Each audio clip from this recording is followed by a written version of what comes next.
కాతమ్మి ఇప్పుడు నేను మీ అత్తగారు ముచ్చట అడుగుదామా అనుకున్నాను, నీ గురించి అడుగుదామా అని అనుకున్న మొదలు సినిమా ముచ్చట్లు అడగకపోతే మళ్ళీ మర్చిపోతా. నేను పెద్దదాన్ని అవుతున్నా కదా, పెద్దదాన్ని అయినా కొద్దిగా జప్పున మర్చిపోతున్నాను. అందుకనే ఈ ఘటమనేని సార్ వాళ్ళతోటి కృష్ణ సార్ వాళ్ళతోటి ఎట్లా సుట్టరికం మీకు పెళ్ళి ఎట్లా కుదిరింది? లవ్ మ్యారేజా? ఇది లవ్ మ్యారేజ్ అరేంజ్ మ్యారేజ్ చెప్పడం కొద్దిగా కష్టం. ఎందుకంటే ఫస్ట్లో కలవడం అయితే కనుక అరేంజ్డే, కాకపోతే ఇద్దరం పెళ్లి చేసుకుందాం అని చెప్పి అనుకోలేదు. కాకపోతే తర్వాత కొన్ని నెలల తర్వాత, ఒక సంవత్సరం తర్వాత ఇంకా ఎక్కడో పరిచయం అవ్వడం, మళ్ళీ కలవడం, సో అట్లాగా మాట్లాడడం.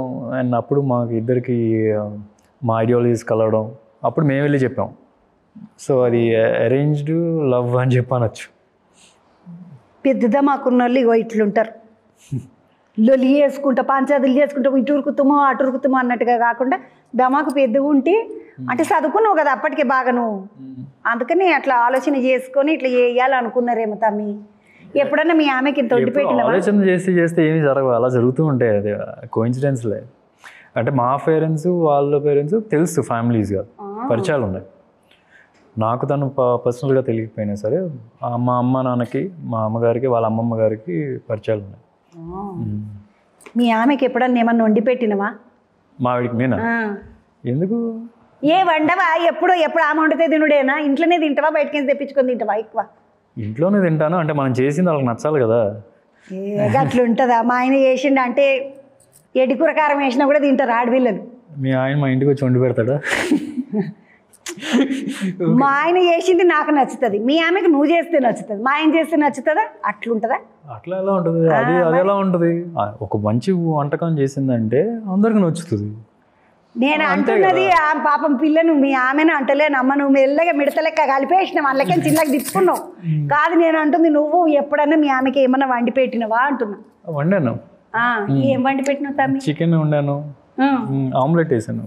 అమ్మో మేక వండి పెట్టలే, ఆమ్లెట్ వేసిండు అంటున్నా. అమ్మ పిల్లగాడు కాదా? అదేనే వేయాలి కదా, పెంక మీద వేయాలి, మరి ఉప్పు కారం చల్లాలి, ఎంతో వేయాలి. అదే కదా. ఇప్పుడు దానిలో టేస్ట్ ఇంకా ఇంట్రెస్టింగ్ గా తీసుకురావడం కష్టం. ఇక నువ్వు చదువుకున్నావు కదా, అదేదో ప్రోటీన్ తోటే వేసి ఉంటావు జాగ్రత్తగా. ఇప్పుడు ఈ సినిమాకి చేస్తున్నావు, ఆ ప్రేమ కథ చిత్రం చేసినావు, ఈ దయ్యాల మీద బాగా పోతావుతామి. ఏంది నీకు దయ్యాలంటే ఇష్టమా? ఎప్పుడన్నా చూసినావా చిన్నగా ఉన్నప్పుడు?